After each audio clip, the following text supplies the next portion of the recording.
नमस्कार विद्यार्थी मित्रांनो. सेवा सामाजिक विकास संस्थेच्या YouTube चॅनलवर मी सागर डुबल तुम्हा सर्वांचं हार्दिक स्वागत करतो. आपण सेवा सामाजिक विकास संस्थेच्या वतीनं स्पर्धा परीक्षांसाठी लागणारे जे काही स्टडी मटेरियल आहात, तर ते मटेरियल YouTube वरती अपलोड करीत आहोत. मग त्याच्यामध्ये पोलीस भरती, सरळ सेवा, कंबाईन ग्रुप बी, ग्रुप सी, राज्यसेवा पूर्व परीक्षा, बँकिंग, एस-एस-सी ह्या ज्या काही परीक्षा आहेत यांच्याशी संबंधित आपण मटेरियल आपल्या YouTube चॅनलवरती अपलोड केलेलं आहे. तर तुम्ही नक्कीच तिथे जाऊन याचा बेनिफिट घेऊ शकता. आणि नुकतंच आपण या मध्ये आणखीन एकाची भर घालतोय ते म्हणजे आपण विज्ञान ह्या विषयाचे लेक्चर्स रेकॉर्ड करतोय किंवा ते अपलोड करतोय आणि त्या सिरीजमध्ये आज आपण बायोलॉजीमध्ये पुढचं चॅप्टर बघणार आहोत. त्या चॅप्टरचं नाव आहे मानवामधला समन्वय. ठीक आहे. तर ह्युमन कोऑर्डिनेशन आपण म्हणजे जे ब्रेन आहे, ह्युमनचा ब्रेन जो आहे, ओके, आणि त्याचे जे काही नर्व्हस सिस्टम आहे, तर त्याच्याशी संबंधित आपण या चॅप्टरमध्ये डिस्कशन करणार आहोत. ठीक आहे. आता बघा, मानवी शरीरामध्ये दोन यंत्रणांच्या द्वारे समन्वय राखला जातो. तर दोन यंत्रणा कुठल्या कुठल्या आहेत? एक आहे चेता नियंत्रण म्हणजे त्याला नर्व्हस कोऑर्डिनेशन म्हणतात आणि दुसरं आहे केमिकल कोऑर्डिनेशन. ठीक आहे. तर ह्या दोन्ही ज्या यंत्रणा आहेत ह्या एकमेकावरती अवलंबून असतात. ठीक आहे. तर मानवी चेतासंस्था बघा, ह्युमन नर्व्हस सिस्टम. तर ह्या ह्युमन नर्व्हस सिस्टमचे तीन भाग आहेत, तीन घटक आहेत. एक आहे ब्रेन, दुसरा आहे स्पायनल कॉर्ड आणि तिसरा आहे नर्व. ओके, हे तीन गोष्टी महत्वाच्या लक्षात ठेवा. एक एक गोष्ट परत आपण इथे उलगडणार आहोत. ठीक आहे. पहिली कुठली आहे? ब्रेन आहे. नंतर येते स्पायनल कॉर्ड आणि नंतर येते नर्व. ओके. आता बघा, या चेतासंस्थेच्या प्रमुख घटकानुसार आणि विविध कार्यपद्धतीनुसार चेतासंस्थेचे तीन भाग पडलेले आहेत. ओके, तीन विभाग आहेत. कुठला? पहिले आहे सेंट्रल नर्वस सिस्टम, दुसरे आहे पेरिफेरल नर्वस सिस्टम आणि तिसरे आहे ऑटोमॅटिक नर्वस सिस्टम. सेंट्रललाच आपण म्हणतो मध्यवर्ती चेतासंस्था. त्याच्यानंतर परिघीय चेतासंस्था म्हणजेच आहे पेरिफेरल नर्वस सिस्टम आणि तिसरं आहे ऑटोमॅटिक म्हणजेच कुठली? Sorry, autonomic. ऑटोनॉमिक म्हणजे स्वायत्त चेतासंस्था. असे टोटल तीन प्रकार पडतात त्याचे. तर आपण एक एक वेगवेगळे आपण बघणार आहोत. ह्याच्यामध्ये पहिली येते सेंट्रल नर्वस सिस्टम, ज्याला मराठीमध्ये मध्यवर्ती चेतासंस्था असं म्हणतात. आता ह्या मध्यवर्ती चेतासंस्थेचे दोन मेन कंपोनंट आहेत. एक आहे ब्रेन आणि दुसरे स्पायनल कॉर्ड म्हणजे आपला मेंदू आणि आपला मेरुरज्जू. ठीक आहे. स्पायनल कॉर्ड म्हणजे मेरुरज्जू. शक्यतो इंग्लिश नावच लक्षात ठेवा, ती जास्त सोपी आहेत मराठी नावांपेक्षा. ठीक आहे. तर शरीरातील जवळपास सर्व क्रियांचं नियमन ह्याच्याद्वारे केलं जातं. ठीक आहे. आता त्यातला बघूया पहिला कंपोनंट म्हणजे मेंदू. तर मेंदू अ, हा प्रत्येकाच्या म्हणजे माहिती असणारा घटक आहे. मात्र मेंदूच्या आतमध्ये वेगवेगळे जे फंक्शन आहे, सॉरी, वेगवेगळे जे काही पार्ट आहेत आणि त्या पार्टचे वेगवेगळे फंक्शन, तर ते आपल्याला इथनं बघायचे आहेत. ठीक आहे. तर याच्यामध्ये बघा आता मेंदूभोवतीचं जे कडक हाडांचं जे आवरण असतं त्याला क्रॅनियम म्हणतात. क्रॅनियम म्हणजे त्याला कर्पर असं म्हटलं जातं. आणि ह्या क्रॅनियमच्या आत मेंदूभोवती असणारं आणखी एक जे आवरण आहे त्याला मेनिंजेस म्हणतात. ठीक आहे, त्याला काय म्हणतात? मेनिंजेस. मेंदूभोवतीचं कडक आवरण त्याला क्रॅनियम म्हटलं जातं. आणि ह्या क्रॅनियमच्या आत मेंदूभोवती असणारं आणखी एक जे आवरण आहे त्याला मेनिंजेस म्हणतात. आता हे मेनिंजेस जे आहे, ओके, मेनिंजेस म्हणजे मेंदूभोवतीचं जे आवरण आहे, मस्तिष्क आवरण. ठीक आहे. तर त्या मेनिंजेस तीन थरांनी बनलेले आहेत. मग तीन लेअर कुठले आहेत? हे एक आहे वरिशिका, त्याला ड्युरा मॅटर म्हणतात. दुसरं येतं निशारिका, त्याला अरेक्नॉइड मॅटर म्हटलं जातं आणि हे आहे चिनांशुका म्हणजे पिया मॅटर. हे आतून बाहेर आहे, सॉरी, बाहेरून आतमध्ये आहे. म्हणजे सॉरी, बाहेरून आतमध्ये सगळ्यात बाहेरचा कुठला आहे? ड्युरा मॅटर आहे. मधला आहे तो अरेक्नॉइड मॅटर आहे. तिसरा आहे तो पिया मॅटर आहे. वर्षिका, निशारिका आणि चिनांशुका. ठीक आहे, चिनांशुका असे टोटल तीन भाग पडतात. आता मेंदूचे एकूण चार भाग पडतात. ओके, त्याला चार निलय म्हणतात मेंदूची. निलय हा शब्द अगोदर पण आपण बघितलाय आपल्या सर्क्युलेटरी सिस्टमच्या व्हिडिओमध्ये. ठीक आहे. तर इथं बघा, मेंदूमध्ये एकूण चार निलय आहेत. ठीक आहे. आणि ह्यातलं जे पहिलं आणि दुसरं जे निलय आहे, त्या पहिल्या आणि दुसऱ्या निलयाच्या दरम्यान एक पोकळी आहे. त्या पोकळीला म्हणतात फोरमेन ऑफ मॉनरो. ठीक आहे, फोरमेन ऑफ मॉनरो. आणि हे जे चौथं निलय आहे तर ते हिंड ब्रेन मध्ये म्हणजे आपले जे पश्च मस्तिष्क आहे, आपलं जे मागचा मेंदू आहे, ह्या मागच्या मेंदूमध्ये हे आपलं चौथं निलय असतं. आणि ह्याला मेटासिल असं म्हणतात. ठीक आहे, एवढंच लक्षात ठेवा ह्याच्यामध्ये, त्याला मेटासिल असं म्हणतात. तर स्पायनल कॉर्ड जे आहे ना, त्याच्यानंतर पश्चिम मेंदू जो आहे आपला, पाठीमागचा मेंदू जो आहे, तर त्याला जोडून एक खाली लांब अशी एक पोकळी तयार झालेली आहे. ठीक आहे. तर ह्या पोकळीला म्हटलं जातं सेंट्रल कॅनल. ओके, त्याला सेंट्रल कॅनल असं म्हणतात. आणि ह्या पोकळ्यांमध्ये म्हणजेच मस्तिष्क आवरण पोकळी, चार निलय आणि जे सेंट्रल कॅनल जे आहे, ह्याच्यामध्ये एक द्रव भरलेला आहे, द्रव. त्या द्रवाला म्हटलं जातं सीएसएफ. म्हणजे काय? तर सेरेब्रोस्पायनल फ्लुइड म्हणजे त्याला मराठीमध्ये प्रमस्तिष्क मेरुद्रव असं म्हणतात. ओके. सेरेब्रोस्पायनल फ्लुइड म्हणजे सीएसएफ. ठीक आहे. आता हे सीएसएफ कशासाठी भरलंय? हे द्रव कशासाठी भरलेलं आहे? तर हे काय करतं? हे द्रव मध्यवर्ती चेतासंस्थेला पोषक द्रव्य पुरवतं आणि आघात शोषून मेंदूचं रक्षण करत असतं. ठीक आहे. हे ह्या सीएसएफचं सगळ्यात महत्वाचं काम आहे. आता त्याच्यानंतर येते स्पायनल कॉर्ड. हे स्पायनल कॉर्ड जे आहे, तर ते 40 ते 50 सेंटीमीटर एवढी लांब असते. ठीक आहे, 40 ते 50. आणि त्याचा जर व्यास बघितला त्या सेंट्रल नर्व्हस म्हणजे त्या स्पायनल कॉर्डचा, ठीक आहे, मेरुरज्जूचा, तर तो जवळपास 2 सेंटीमीटर एवढा आहे. 2 सेंटीमीटर. ठीक आहे. आणि हा भाग कुठे आहे बघा? हा भाग आहे मणक्यामध्ये. म्हणजे आपले जे वर्टिब्रल कॅनल आहे. म्हणजे जे आपले मणके आहेत. ओके, मणक्याच्या मध्ये अशी पोकळी असते. आणि हे पोकळीच्या मध्ये हे जे आहे आपलं सेंट्रल म्हणजे आपली मेरुरज्जू आहे. ओके, स्पायनल कॉर्ड त्याच्यामध्ये. तर ह्या मणक्यामधून स्पायनल कॉर्डच्या जवळपास 21 जोड्या बाहेर येतात नर्वच्या. ठीक आहे. 21 नर्वच्या जोड्या निघतात. ठीक आहे. आता ह्या मणक्याच्या पोकळीला म्हटलं जातं व्हर्टिब्रल कॅनल. आणि या व्हर्टिब्रल कॅनल मध्ये ही आपली स्पायनल कॉर्ड आहे. बरं, ही स्पायनल कॉर्ड सुद्धा काही पूर्णपणे भरलेली नाहीये. ओके, ती भरीव नाहीये, तर ती सुद्धा आतून पोकळ आहे. आणि त्याच्या आतमधल्या पोकळीला सेंट्रल कॅनल म्हणतात. काय? Central canal. ठीक आहे. व्हर्टिब्रल कॅनल आणि सेंट्रल कॅनलच्या पोकळीत असणाऱ्या द्रवाला सुद्धा सीएसएफच म्हणलं जातं. सेरेब्रोस्पायनल फ्लुइडच म्हणलं जातं. ठीक आहे. आता ही स्पायनल कॉर्ड म्हणजे मेंदूच्या मागच्या भागापासून सुरू होते. ते खाली कमरेच्या पहिल्या मणक्यामध्ये येऊन संपत असते. ठीक आहे. आणि मग संपल्यानंतर तिच्या शेवटी घोड्याच्या शेपटीप्रमाणे तिला काय असतो? एक खाली गुच्छ असतो. ओके, त्या नर्व्ह सेलचा एक गुच्छ असतो. नर्व्हचा म्हणूया, नर्व्ह सेलचा नको. नर्व्हचा एक गुच्छ असतो. ह्या गुच्छाला म्हटलं जातं क्वाडा इक्विना. ठीक आहे. पूर्ण एक सरळ अशी स्पायनल कॉर्ड आहे आणि त्याला खालच्या बाजूने असा गुच्छ आहे घोड्याच्या शेपटीसारखा. त्याला म्हटलं जातं क्वाडा इक्विना. आता हे बघा, हे मेंदूचे 3 भाग आहेत टोटल. आता आपण मेंदूची आणि स्पायनल कॉर्डची रचना बघितली. आता बघूयात की मेंदूचे भाग कुठले कुठले. तर मेंदूचे एकूण किती? मेंदूचे एकूण 3 भाग आहेत बघा. पहिला आहे फोर ब्रेन, दुसरा आहे मिड ब्रेन आणि तिसरा आहे हिंड ब्रेन. ओके, फोर ब्रेन म्हणजे अग्र मस्तिष्क म्हणजे पुढचा पुढचा मेंदूचा पुढचा भाग. मध्य मस्तिष्क म्हणजे मेंदूचा मधला भाग आणि हिंड ब्रेन म्हणजे पश्चिम मस्तिष्क म्हणजे मेंदूचा मागचा भाग. असे टोटल मेंदूचे 3 भाग आहेत. ठीक आहे. त्याच्यातलं आता पहिलं फोर ब्रेन बघूया आपण. Fore brain. फोर ब्रेन म्हणजे त्याला अग्र मस्तिष्क असं म्हटलं जातं. ठीक आहे. तर ह्या फोर ब्रेनचे परत 3 भाग पडतात. बघा, आता हे थोडस मेंदूला ताण देणारा मेंदूचा अभ्यास आहे. ठीक आहे. तर फोर ब्रेन याचे परत 3 भाग पडतात. पहिला सेरेब्रम आहे. पहिला सेरेब्रम. दुसरा आहे तो थॅलॅमस आहे. तिसरा आहे तो हायपोथॅलॅमस आहे. ओके. फोर ब्रेनचे 3 पार्ट पडतात. 3 पार्ट कुठले आहेत? तर पहिला आहे सेरेब्रम, दुसरा आहे थॅलॅमस आणि तिसरा आहे हायपोथॅलॅमस. ठीक आहे. तर ह्याच्यातला पण ह्या 3 मध्ये हे 3 भाव आहेत लक्षात ठेवायचे. फोर ब्रेनचे 3 मुलं आहेत. कुठला? सेरेब्रम, थॅलॅमस आणि हायपोथॅलॅमस. त्यातला सगळ्यात थोरला भाग कोण आहे? ते प्रमस्तिष्क आहे. सेरेब्रम आहे. म्हणजेच फोर ब्रेन मधला सगळ्यात इम्पॉर्टंट पार्ट आहे तो प्रमस्तिष्क येतो. सेरेब्रम येतो. सेरेब्रम. सेरेबेलम एक वेगळा भाग आहे आणि सेरेब्रम एक वेगळा भाग आहे. हे लक्षात ठेवा. आता हे सेरेब्रमने काय केलंय? मेंदूचा जवळपास 84% एवढा भाग आहे आपला. म्हणजे सगळ्यात मोठा भाग आहे. सगळ्यात म्हणजे फोर ब्रेन, मिड ब्रेन, हिंड ब्रेन. ह्या तिन्हींचे जे पार्ट पडतात ना, त्या सगळ्या पार्ट म्हणजे सगळ्यात मोठा जर पार्ट कुठला असेल, तर तो आहे सेरेब्रम. मेंदूचा जवळपास किती? 84% भाग येणं आपल्याला आहे. आणि ह्या भागाची ओळख जर बघितली तर बघा, मेंदूचा विचार करण्याची क्षमता असलेला हा भाग आहे. ओके, मेंदूचा विचार करण्याची क्षमता असलेला भाग. ह्या भागाद्वारे वेगवेगळ्या क्रिया घडतात. म्हणजे कुठल्या? प्रमुख ज्या इच्छुक क्रिया आहेत म्हणजे गंध, श्रवण आणि दृष्टी. सगळ्यात महत्वाचं नाक, डोळे आणि कान. ओके, तर ह्यांचं जे काय कार्य आहे, तर हे सेरेब्रम वरती डिपेंड आहे. तर तो गंध किंवा वास आहे ह्याला नियंत्रित करणारा जो सेरेब्रम मधला जो पार्ट आहे त्याला म्हटलं जातं रायनोसेफलॉन. ठीक आहे, त्याच्याद्वारे केलं जातं. जे बोलण्याचा जो भाग आहे तो नियंत्रित करणारा पार्ट आहे ह्याच्यातला ब्रोकाज एरिया. ठीक आहे. आता बघा, फोर ब्रेन मध्ये याच्याशिवाय म्हणजे गंध, श्रवण, दृष्टी ह्याच्याशिवाय स्पर्श, तापमान, दाब आणि वेदना ह्यांना पण नियंत्रित करणारा एक भाग आहे. त्याला म्हटलं जातं थॅलॅमस. ठीक आहे. आणि या फोर ब्रेन मधला उष्णता, भूक आणि पाण्याचा समतोल. ओके, कसं होतं बघा.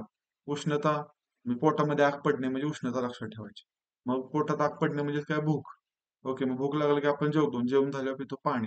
हे 3 गोष्टी उष्णता, भूक आणि पाणी म्हणजे पाण्याचा समतोल. हे 3 गोष्टी राखणारा कोण आहे? तर तो हायपोथॅलॅमस आहे. ठीक आहे. कोण आहे? हायपोथॅलॅमस. ठीक आहे. आता त्याच्यानंतर एवढं लक्षात ठेवा, थॅलॅमसलाच आहे ना मेंदूचं प्रक्षेपण केंद्र पण म्हटलं जातं. थॅलॅमस. त्याला मेंदूचं प्रक्षेपण केंद्र सुद्धा म्हणतात. ही गोष्ट याच्यातली फक्त लक्षात ठेवा. बाकी काही फारसं एवढं इम्पॉर्टंट नाही. ठीक आहे. त्याच्यानंतर आता बघा मध्य मस्तिष्क, त्याला मिड ब्रेन असं म्हणतात. तर हा भाग मुख्यतः अनैच्छिक क्रियांचं नियंत्रण करतो. मिड ब्रेन जो आहे ना, तर तो अनैच्छिक क्रियांचं नियंत्रण करतो. मिड ब्रेन मधील बघा कोणता भाग व्हिज्युअल रिफ्लेक्स सहन करतो, तर तो आहे कॉर्पोरा क्वाड्रिजेमिना, म्हणजेच पिंड चतुष्क म्हणतात त्याला. तर तो काय करतो, मिड ब्रेन मधले व्हिज्युअल रिफ्लेक्सेसचं वहन करतो. ठीक आहे. अनैच्छिक क्रिया मिड ब्रेन कडे येतात, लक्षात ठेवा. आणि हिंड ब्रेन जर बघितलं आपण, हिंड ब्रेन, तर हिंड ब्रेन हा या भागाने मेंदूचा जवळपास 11% भाग व्यापलाय. किती व्यापलाय? मेंदूचा जवळपास 11% भाग ह्या हिंड ब्रेनने व्यापलेला आहे, लक्षात ठेवा. 85% भाग हा एकट्या सेरेब्रमने व्यापलेला आहे. आता हिंड ब्रेन म्हणजे पश्चिम मस्तिष्क बघितलं तर त्यानं मुळातच 11% भाग आहे. परत ह्या हिंड ब्रेनचे म्हणजे पश्चिम मस्तिष्काचे परत 3 भाग पडतात. एक आहे सेरेबेलम, दुसरा आहे मेडुला ऑब्लॉंगेटा आणि तिसरा आहे पॉन्स. असे 3. माय पेट कॅट असं लक्षात ठेवायचं, MPC, माय पेट कॅट. यम यम म्हणजे काय आला, मेडुला ऑब्लॉंगेटा, पी म्हणजे आला पॉन्स आणि सी म्हणजे आला सेरेबेलम. सेरेबेलम लक्षात ठेवा. ठीक आहे. आता मेडुला ऑब्लॉंगेटा काय काम करतंय ते बघा आपण.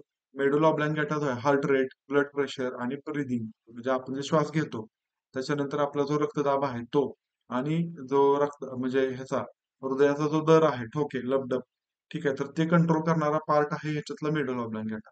त्याच्यानंतर जे स्लीप म्हणजे झोप, आणि जे प्रेमासंबंधीच्या भावना असतात, ओके, त्यांना रेग्युलेट करणारं काम कोण करतो? तो आहे पॉन्स. ओके. आणि सेरेबेलम जे आहे, सेरेबेलम, सेरेबेलम जे आपल्या हालचाली आहेत किंवा जे आपले जे बॅलन्स आहे, तर ते सांभाळण्याचं काम करत असतो. ठीक आहे. आता याच्यापैकी छोटा मेंदू कशाला म्हणतात बघा, छोटा मेंदू. ठीक आहे. नाना पाटेकरचा डायलॉग होता ना, की छोटा मेंदूवरती मारू नको, माणूस मरतो म्हणून. तर तो छोटा छोटा मेंदू हे सेरेबेलमला म्हणतात. ठीक आहे. अनुमस्तिष्काला म्हणतात छोटा मेंदू. शरीराच्या मागच्या बाजूला असतो तो. ठीक आहे. आणि ह्याचं काम काय बघा, ह्याचं काम आहे तोल सांभाळणं शरीराचा. लक्षात ठेवा की सेरेबेलमला मार लागला किंवा मेडल ऑब्लॉंगेटाला मार लागला तर माणसाचा मृत्यू होतो, आणि हे खरं आहे. ठीक आहे. आता हा जो सेरेबेलम आहे, छोटा मेंदू आहे, तर जे अल्कोहोल जे आहे ना, अल्कोहोल जे दारू आहे, तर ते ह्याच्यावरती परिणाम करत असते, सेरेबेलम वरती परिणाम करते. म्हणून दारुड्या माणसाचा तोल जात असतो. ओके. ह्याच्या पाठीमागचं हे रिझन आहे. ठीक आहे. आता ज्या अनैच्छिक क्रिया आहेत ते सगळ्या मेडुला ऑब्लॉंगेटा सांभाळत असते, म्हणजे रक्ताभिसरण, हृदयाचा ठोका, श्वासोच्छवास, शिंकणे. शिंकणे अनैच्छिक क्रिया आहे, लक्षात ठेवा, ऐच्छिक क्रिया नाहीये. जठररसाचं स्त्रवण आणि खोकला ह्या सगळ्या गोष्टी त्याच्यामध्ये येतात. आता मेंदू आणि मेरुरज्जू ह्यांना जोडणारा भाग म्हणजे कुठला आहे? तर मेंदू आणि मेरुरज्जू ह्यांना जोडणारा भाग आहे मेडुला ऑब्लॉंगेटा. कुठला आहे? मेडुला ऑब्लॉंगेटा. आणि केवळ सस्तन प्राण्यामध्ये आढळणारा पश्चिम मस्तिष्काचा भाग आहे पॉन्स. केवळ फक्त मॅमल्स मध्ये सापडतो, दुसऱ्या कोणामध्ये सापडत नाही. ठीक आहे. आता हे पॉन्सचं स्वरूप कसं आहे बघा, तर पॉन्स हा शरीराचं श्वसन केंद्र आहे, रेस्पिरेटरी सेंटर ऑफ बॉडी आहे. आणि याचं प्रमुख कार्य आहे की श्वसनावर चालू किंवा बंद असा प्रभाव टाकत असतं ते. ओके. स्विच ऑन आणि स्विच ऑफ करण्याचं काम जे आहे तर ते पॉन्स करत असतं. तर ही कुठली झाली? सेंट्रल नर्वस सिस्टम झाली. त्याच्याबरोबर दुसरी आहे ती म्हणजे peripheral nervous system. Central nervous system मध्ये 2 पार्ट होते, मेंदू होता आणि एक होता मेरुरज्जू. तर मेंदूचे 3 भाग बघितले आपण, मेरुरज्जूचा काही पार्ट नाहीये. मेंदूचे 3 भाग बघितले, अग्र मस्तिष्क, मध्य मस्तिष्क आणि पश्चिम मस्तिष्क. त्याच्यामध्ये पण अग्र मस्तिष्काचे 3 भाग बघितले, मध्य मस्तिष्काचा काही भाग नव्हता, आणि पश्चिम मस्तिष्काचे परत 3 भाग बघितले. ओके. ह्या गोष्टी व्यवस्थित लक्षात असू देत. तर पेरिफेरल नर्वस सिस्टम बघा, PNS म्हणतात त्याला. तर ह्याच्यामध्ये सगळ्या नर्वचा समावेश होतो, सगळ्या नर्व्स ह्याच्यामध्ये येतात. आता ह्याचं नेटवर्क कसं असतं बघा, ह्याच्या नर्व्स आहेत, नर्व्स एकमेकाशी जोडल्या जाऊन हे संपूर्ण शरीरभर एक जाळं तयार करतात, आणि शरीराच्या सगळ्या भागामध्ये त्या पसरलेल्या असतात. तर ह्या ज्या नर्व्स आहेत, तर त्यांनी शरीराचे सर्व अवयव मध्यवर्ती चेतासंस्थेला जोडलेले असतात. आता त्याच्यानंतर पुढचा मुद्दा आहे बघा, न्यूरॉन्स, म्हणजे त्याला चेतापेशी असं म्हणतात. मी तुम्हाला पेशी चॅप्टर मध्ये सांगितलं होतं की शरीरामधली सगळ्यात लांब पेशी कुठली असेल तर ते न्यूरॉन्स आहेत. ओके. न्यूरॉन. तर शरीरामधील न्यूरॉनच्या संख्येवरती त्या माणसाचा बुद्धिमत्ता किंवा त्याला आपण IQ म्हणतो, तर ते अवलंबून आहे. तो व्यक्ती किती हुशार आहे, किती बुद्धिमान आहे, तर ते त्याच्या न्यूरॉनच्या संख्येवरून ठरत असतं. ठीक आहे. तर हा बघा, हा न्यूरॉन आहे पूर्णपणे. ठीक आहे. आणि हा अगदी काही सेंटीमीटर पर्यंत सुद्धा लांब असू शकतो. ठीक आहे. आता बघा, न्यूरॉनचे आपल्याला रचना बघायची. न्यूरॉनच्या रचना आहे. न्यूरॉनचे शक्यतो 3 पार्ट आहेत. शक्यतो म्हणजे 3च पार्ट आहेत. कुठले? एक आहे डेंड्राइटिस, म्हणजे त्याला वृक्षिका म्हणतात. दुसरं पेशिका आहे किंवा त्याला सेल बॉडी किंवा सायटॉन म्हटलं जातं. तिसरं आहे तो एक्झॉन, म्हणजे त्याला अक्षतंतू म्हणतात. ठीक आहे. असे मेंदूचे टोटल 3 भाग आहेत. आता आपल्या सभोवताच्या वातावरणातील सर्व माहिती चेतापेशीच्या एका भागाद्वारे, म्हणजे कुठल्या? त्या वृक्षिकेच्या द्वारे काय केलं जातं? एकत्रित केली जाते, आणि इथंच रासायनिक अभिक्रिया होऊन इलेक्ट्रोकेमिकल इम्पल्सेस तयार होतात. हा वृक्षिकेचा जो भाग आहे ना, याच्यामध्येच काय होतं, इलेक्ट्रोमॅग्नेटिक इम्पल्सेस तयार होतात. शब्द तो इम्पॉर्टंट आहे बरं का, विद्युत रासायनिक आवेग. आणि मग हे इम्पल्सेस जे आहेत तर ते इलेक्ट्रॉनिक करंट प्रमाणे वाहत असतात. ठीक आहे. म्हणजे याचं उदाहरण जर सांगायचं झालं तर आपल्याला ऐकू येणारा आवाज कानात आल्यानंतर तो विद्युत रासायनिक आवेगामध्ये रूपांतरित होतो आणि त्याच्यानंतर तो मेंदूपर्यंत जातो. ओके. शरीरापर्यंत येणारे जे सगळे जे काही सेन्सेशन आहेत, त्या सगळ्या सेन्सेशनचं इलेक्ट्रोकेमिकल इम्पल्सेस मध्ये रूपांतर होतं आणि मग हे इम्पल्सेस मेंदूकडे जातात आणि मग मेंदूला त्याची संवेदना होते. ठीक आहे. तर ह्या आवेगाचा कमी जास्तपणा सुद्धा करता येतो. ठीक आहे. त्याच्यानंतर येतं पेशीकाय. मग त्याला सेल बॉडी किंवा त्याला सायटॉन असं म्हणतात. तर बघा, हा चेतापेशीचा पेशीद्रव आहे ह्याच्यामध्ये. हा सायटॉन आहे तर पूर्ण चेतापेशीमध्ये आहे बघा. आणि मग ह्याच्याद्वारेच काय केलं जातं, तर जो आवेग आहे इलेक्ट्रोकेमिकल आवेग इम्पल्सिव्ह जो आहे ना, तर तो ह्या अक्षतंतूकडे पाठवला जातो. ह्याला एक्झॉन म्हणतात. हा, तर ह्या एक्झॉनकडे तो पाठवला जातो. ठीक आहे. आणि तिसरा येतो तो म्हणजे अक्षतंतू. तर सायटॉन कडून चेतापेशीच्या टोकाकडे विद्युत आवेगाचे वहन करणं हे सायटॉनचं हे एक्झॉनचं काम आहे. ठीक आहे. आता ह्या दोन न्यूरॉन मधले जे सूक्ष्म फरक आहे, आता हे जे दोन न्यूरॉन्स आहेत, हे वृक्षिका दिसतंय का? हे वृक्षिकेनं आणि खालच्या ह्या एक्झॉनच्या टर्मिनल कॉर्डद्वारे काय केलं जातं? एकमेकांना जोडलं जातं. ठीक आहे. वेगवेगळे न्यूरॉन्स एकमेकांना जोडून पूर्ण ते काय करतात? एक चेन तयार करतात आणि जाळं तयार करतात. ते संपूर्ण शरीरभर पसरलेलं असतं. पण ह्या दोन न्यूरॉनच्या दरम्यान थोडीफार कुठेतरी स्पेस असते. ठीक आहे. ह्या स्पेसला म्हणतात सिनॅप्सेस किंवा ह्याला संपर्क स्थान असं म्हटलं जातं. आणि हे अंतर जर खूप कमी, अतिशय निग्लिजिबल आहे, 2 ते 10 नॅनोमीटर एवढं त्याच्यामध्ये अंतर असतं. 2 ते 10 नॅनोमीटर एवढं. ठीक आहे. आता पुढे बघा. चेतापेशीचे टाइप्स कुठले कुठले आहेत ते बघायचे. चेतापेशीचे प्रकार. तर 3 प्रकार आहेत चेतापेशीचे. एक संवेदी चेतापेशी, दुसरी प्रेरक चेतापेशी आणि तिसरी येते ती सहयोगी चेतापेशी. असे टोटल 3 पार्ट येतात. तर पहिलं बघा, आवेगाचं वहन संवेदनशील भागाकडून मेंदू मेंदू आणि मेरुरज्जूकडे केलं जातं. ठीक आहे. चेतापेशीचे प्रकार बघतोय आपण. त्यातली पहिली संवेदी चेतापेशी. त्याचं काम काय आहे बघा. आवेगाचं वहन कुठून करत आहे? शरीराच्या इतर भागाकडून म्हणजे संवेदनशील भागाकडून मेंदू आणि मेरुरज्जूकडे करणं. हे त्यांचं काम आहे. आणि त्यांचं स्वरूप कसं आहे बघा, त्या एफेरंट नर्व म्हणतात. एफेरंट म्हणजे त्याला अभिवाही चेतापेशी असं म्हटलं जातं. ठीक आहे. दुसरे आहे ते म्हणजे प्रेरक चेतापेशी. त्याला मोटर न्यूरॉन्स म्हणतात प्रेरक चेतापेशीला. आणि ह्याच्यामध्ये आवेगाचं वहन मेंदू आणि मेरुरज्जूकडून स्नायू आणि ग्रंथीसारख्या प्रेरक अवयवांकडे केलं जातं. ह्याला इफेरंट नर्व्ह म्हणतात. इफेरंट नर्व्ह म्हणजे अपवाही चेतापेशी. ठीक आहे. आणि तिसरं आहे ते म्हणजे सहयोगी चेतापेशी, असोसिएशन न्यूरॉन्स. तर ते काय काम करतात? चेतासंस्थेच्या एकात्मिकतेचं काम करतात आणि वरील दोन्ही चेतापेशींचे कार्य पण ते करत असतात. म्हणून त्यांना सहयोगी म्हटलेलं आहे. ठीक आहे. कळलं का? संवेदी म्हणजे कसं? शरीराकडून मेंदूकडे. प्रेरक म्हणजे कसं? मेंदूकडून शरीराकडे. मेंदू आणि मेरुरज्जूकडून शरीराकडे. म्हणजे मध्यवर्ती चेतासंस्थेकडून बघा पहिलं मध अ, अ, जे पेरिफेरल नर्व्हस सिस्टम आहे, म्हणजे कसं पेरिफेरलला काय म्हटलं शब्द? परिघीय चेतासंस्था. परिघीय चेतासंस्थेकडून मध्यवर्ती चेतासंस्थेकडे सिग्नल जातो. तर ते कुणामुळे घडतं? संवेदी चेतापेशींमुळे घडतं. त्याला अभिवाही चेतापेशी पण म्हणतात. परत मध्यवर्ती चेतासंस्थेकडून परिघीय चेतासंस्थेकडे जेव्हा येतं, म्हणजे माहितीचं ट्रान्सफर होतं. ते कुणामार्फत होतं? तर ते प्रेरक चेतापेशी, मोटर न्यूरॉन्सच्या माध्यमातून होतं. ते इफरंट नर्व्हज आहेत. ओके, एवढ्या गोष्टी लक्षात ठेवायच्या आहेत. त्याच्यानंतर न्यूरोजिला. न्यूरोजिलाचं काम काय आहे बघा, तर न्यूरॉन्सला आधार देणे आणि त्यांच्या कार्यात मदत करणे. हे काम न्यूरोजिला करत असतात. ठीक आहे. आता चेता म्हणजे नर्व्स म्हणजे काय ते बघायचे. नर्व्स नर्व्स जे आहेत ना, तर ते दोन गोष्टींनी बनल्यात. एक न्यूरॉन्स पासून नर्व्स न्यूरॉन्स आणि न्यूरोजिला पासून बनलेले आहेत. एक अखंड दोरीसारखी ही रचना असते आणि ह्या नर्व्हचे त्यांच्या उगमानुसार 2 प्रकार पडतात बघा. 2 प्रकार कुठले? एक आहे स्पायनल नर्व्ह. ओके, कुठले? Spinal nerve. स्पायनल नर्व्हचे 31 जोड्या असतात आणि जे क्रॅनियल नर्व्ह आहे, या क्रॅनियल नर्व्हचे 12 जोड्या. स्पायनल म्हणजे जे आपल्या पाठीच्या मणक्याच्या जे मणका जो आहे, तर त्याच्यामधून जे जाणारे स्पायनल कॉर्ड आहे, त्याच्यातून ज्या जोड्या निघतात, जे फाटे फुटतात आडवे, ओके, ब्रांचेस त्याला फुटतात, फांद्या. तर त्यांच्या जोड्या 31 आहेत आणि क्रॅनियल म्हणजे मेंदू. मेंदूकडून ज्या म्हणजे बाहेर ज्या नर्व्ह निघतात, ओके, ब्रांचेस निघतात त्याच्या, त्या एकूण 12 जोड्या आहेत. स्पायनल नर्व्हचं काम काय असतं? Spinal nerves are part of the peripheral nerve system. Spinal nerve जे आहेत ते पेरिफेरल नर्व्ह सिस्टमचा पार्ट आहे आणि emerge from the spinal cord आणि ते स्पायनल कॉर्ड पासून तयार झालेले आहेत किंवा बनलेले आहेत. तर क्रॅनियल नर्व्ह काय सांगते? तर cranial nerve are part of the peripheral nerve system. लक्षात ठेवा, क्रॅनियल नर्व्ह हा सुद्धा पेरिफेरल नर्व्ह सिस्टमचा पार्ट आहे. तो सेंट्रल नर्व्ह सिस्टमचा पार्ट नाहीये. ओके, इथं कन्फ्युजन होऊ शकतं. दोन्ही सुद्धा स्पायनल नर्व्ह आणि क्रॅनियल नर्व्ह दोन्ही सुद्धा पेरिफेरल नर्वस सिस्टमचा पार्ट आहे. तर क्रॅनियल नर्वचा जो उगम आहे तर तो ब्रेन मधून होत असतो. तर नर्वचे दोन टाइप्स मी तुम्हाला सांगितले मगाशी. एक ऍफरंट आहे आणि एक इफरंट आहे. असे दोन टाइप्स त्याच्यामध्ये आहेत. ठीक आहे. अभिवाही आणि अपवाही. तर तोच पार्ट आपण इथं बघितलेला आहे. ठीक आहे. आता त्याच्यानंतर क्रॅनियल नर्वच्या 12 जोड्या आहेत. तर कुठल्या जोड्यांचं काय आहे तर फारसं डिटेलमध्ये जायची आवश्यकता नाहीये त्याच्यातली. ठीक आहे. त्याच्यानंतर येतं रिफ्लेक्स ऍक्शन. मी त्याला प्रतिक्षिप्त क्रिया असं म्हणतात बघा. प्रतिक्षिप्त क्रिया म्हणजे काय? तर पर्यावरणातल्या एखाद्या घटकाला एखाद्या घटनेला प्रतिसाद तो दिलेला त्वरित प्रतिसाद त्याला म्हणतात रिफ्लेक्स ऍक्शन.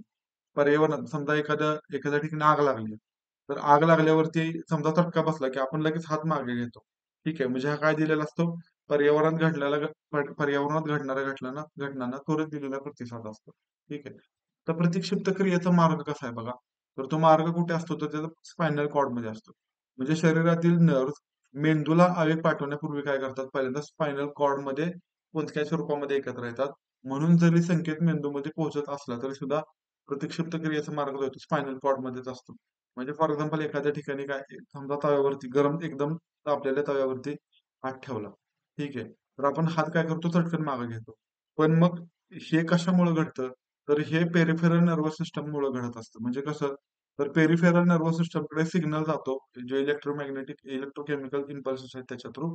तेव्हा गरम तव्यावर हात ठेवलाय तर हात बाहेर काढला पाहिजे. आता विचार करा हे जर मेंदूकडे सिग्नल गेला आणि मेंदूकडून परत माघारी म्हणजे संदेश येईपर्यंत काय होईल तर हाताचं बरंचसं डॅमेज होऊ शकतं. याच्यासाठी काय आहे? तर जी पेरिफेरल नर्वस सिस्टम आहे, संपूर्ण शरीरभर ज्या नर्व पसरलेले आहेत, तर त्यांच्या मार्फत हे काम केलं जातं. ओके. म्हणजे ती क्रिया पटकन होते आणि कमीत कमी डॅमेज होतो. ठीक आहे. तर स्वायत्त चेतासंस्था. आता बघा ऑटोनॉमस नर्वस सिस्टम काय काम करते? तर ह्याच्यामध्ये हृदयाचं कार्य येतं, जठराचं कार्य येतं, फुफ्फुसाचं कार्य येतं. हे सगळं कुठं घडतं? हे सगळं स्वायत्त चेतासंस्था आहेत. ओके. म्हणजे हे सगळं कुणामार्फत घडतंय? ऑटोनॉमस नर्वस सिस्टम मार्फत घडत असतं. त्याच्यामध्ये दोन प्रकार असतात. एक सिम्पॅटिक सिम्पॅथेटिक सिस्टम आणि दुसरी असते पॅरासिम्पॅथेटिक सिस्टम. ठीक आहे. आता हे फारसं डिटेल जायची आवश्यकता नाही. फक्त एवढं लक्षात ठेवा. सिम्पॅथेटिक काय काम करते? तर शरीरातील क्रिया मंद गतीने जर चालत असेल तर तिला तीव्र करते. ठीक आहे.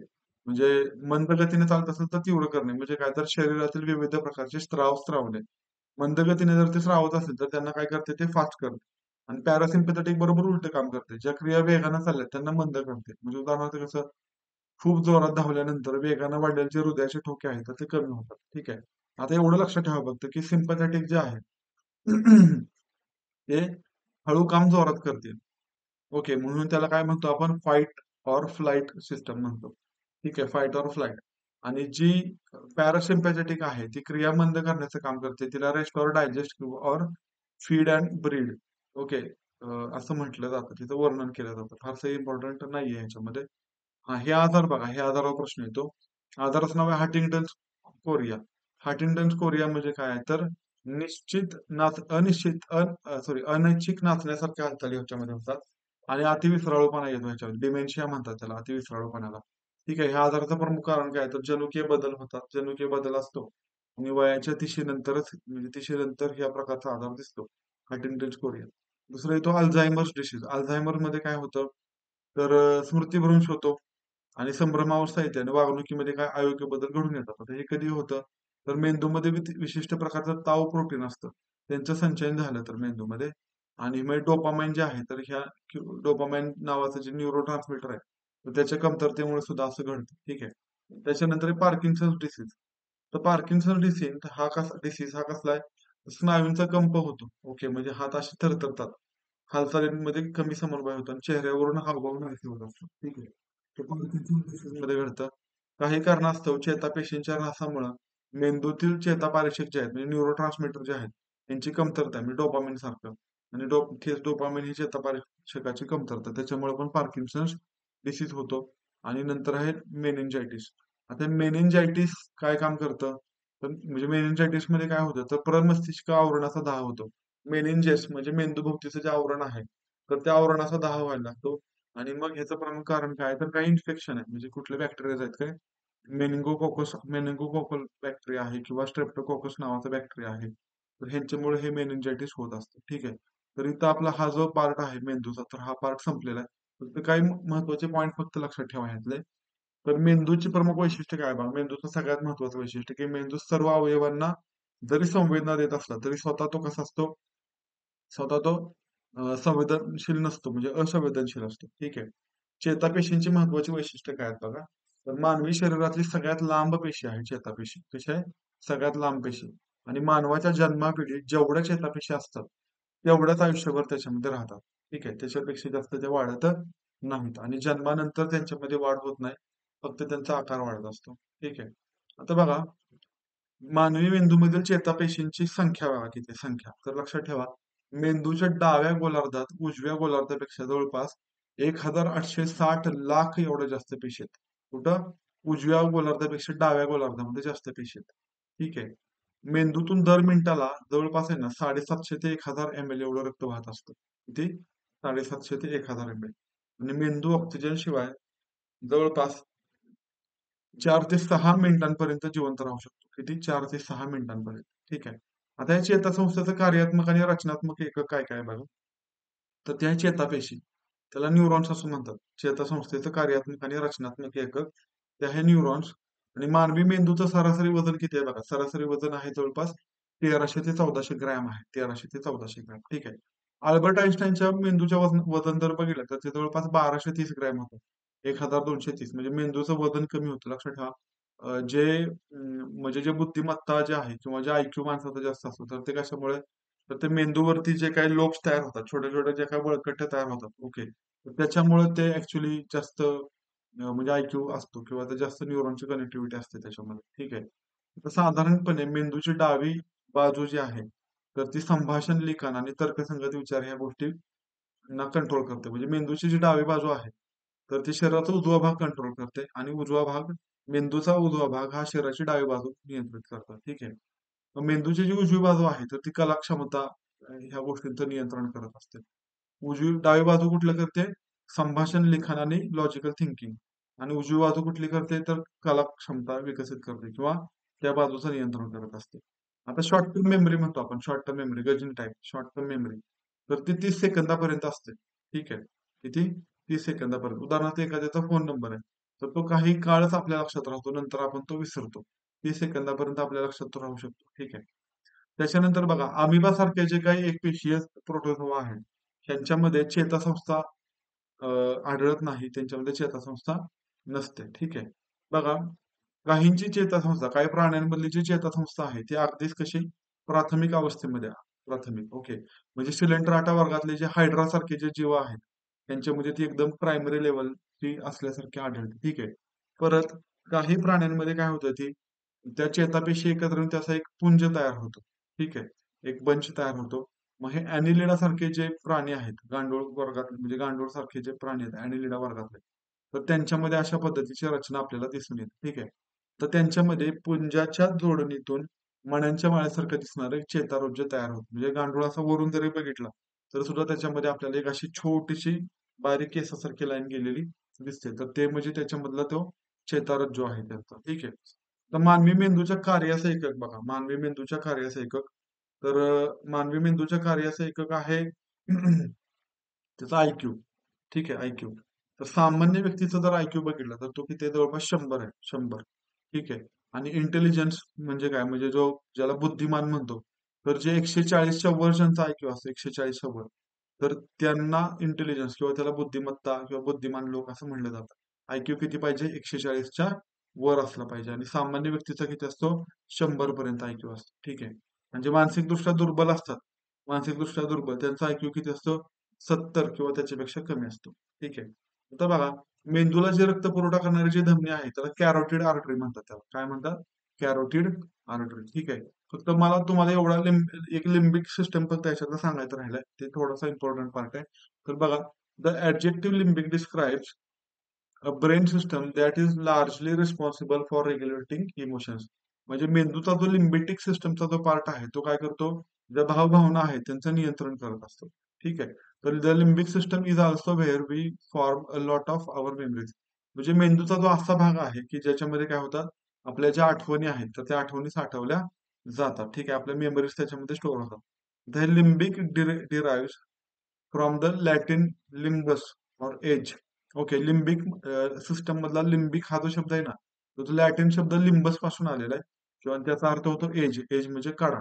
And it use to describe anatomical structure that order another part. Okay, म्हणजे काय, it it use describe anatomical structure आहे ते. कसं करतं ते, बॉर्डर अनदर पार्ट म्हणजे एकमेकांना बॉर्डर करणारा तो पार्ट आहे. ठीक आहे. Limbic system is a group of interconnected brain structures that help regulate our emotions and behaviour. परत ते सांगितलं, इंटरकनेक्टेड स्ट्रक्चर आहे त्या ब्रेनचं. ते बघा, ब्रेन मध्ये छोट्या छोट्या वळ्या दिसतात ना, तर त्या वळ्या म्हणजे त्याचं ते लिम्बिक सिस्टम आहे. ठीक आहे. आणि ते काय करतात, इमोशन्स आणि बिहेवियरला कंट्रोल करण्याचं काम करतात. The structure of the limbic system work together with other brain regions by processing your memory, thoughts and motivations, then tell your body how to respond. Okay, तर हे सगळं आहे लिम्बिक सिस्टम. त्या पद्धतीचं काम करतं. मेमरीमध्ये प्रोसेसिंग करणं, थॉट्स आणि मोटिवेशन आहे. आणि काय करतं, तर बॉडीनं कशा पद्धतीने रिस्पॉन्स केला पाहिजे, तर या संबंधीच्या गोष्टी ते सांगत असतात. ठीक आहे, तर ह्या गोष्टी इथं झालेल्या आहेत. ब्रेन हा जो चॅप्टर आहे किंवा जो ह्युमन कोऑर्डिनेशन आहे, तर इथं आपला हा चॅप्टर संपलेला आहे. तर या चॅप्टर रिलेटेड तुम्हाला काही डाऊट्स असतील, काही शंका असतील, तर मला नक्की खाली कमेंट बॉक्समध्ये सांगा. मी ते नक्की सोडवण्याचा प्रयत्न करेन. ठीक आहे. पण हा चॅप्टर खूप जास्त महत्वाचा आहे. कंबाईन ग्रुप बी, ग्रुप सी असेल किंवा पोलीस भरती असेल, राज्यसेवा असेल, तर त्याला कमीत कमी एक प्रश्न या चॅप्टर वरती नक्कीच येतो. आणि हे जेवढी मी माहिती तुम्हाला सांगितली, मोस्टली जो काही पार्ट आहे तर तो याच्यातून कव्हर होतोच. ठीक आहे. अगदीच जर क्वचितच ह्याच्या बाहेर प्रश्न केला तर तो एकदम अवघड कॅटेगरीमध्ये जाणार आहे. पण ह्युमन कोऑर्डिनेशन मधल्या किमान एवढ्या गोष्टी तरी तुम्हाला माहित असणं हे आवश्यक आहे. ठीक आहे. तर आजचं लेक्चर आपण इथेच थांबूयात. तुमचे डाऊट्स असतील तर कमेंट सेक्शन मध्ये नक्की विचारा. Thank you so much.